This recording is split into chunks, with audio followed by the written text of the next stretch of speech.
মাঠের মধ্যে একটা গরু, সে মনের আনন্দে ঘাস খাচ্ছে। বন্ধুরা, গরুটা কি সুন্দর, তাই না?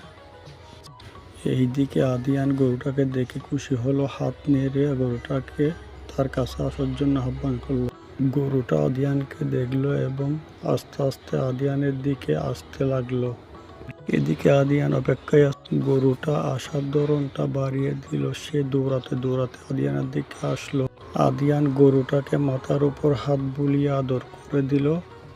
অমনি গরুটার সাথে তার বন্ধুত্ব হয়ে গেল এবং সে একটা বই নিয়ে পড়তে বসল। গরুটা আসলো, আদিয়ান তার উপর উঠে বসলো এবং গরুটার সাথে ঘুরতে লাগলো। কি বন্ধুত্ব, তাই না তাদের দুজনের? এদিকে আদিয়ানের বড় ভাই ও বড় বোন আদিপ ও ইসরাত দৌড়াদৌড়ি করে খেলতেছে। মাঠে অনেক মানুষ তাদেরকে দেখছে। এদিকে নুসাইবাকে দেখে আদিয়ান মাটিতে বসে পড়ল। নুসাইবা কি যেন একটা আদিয়ানকে দিল আর তা আদিয়ান নিয়ে অবাক হয়ে তার দিকে তাকিয়ে রইল।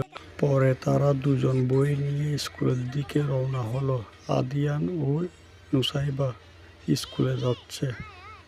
আদিয়ান ও নুসাইবা স্কুল থেকে ফিরল বাসায়। বাসাতে ঢুকলো হাসি খুশি মনে। এরপর তারা দুজন একসাথে মাঠে খেলছে, ডান্স করছে।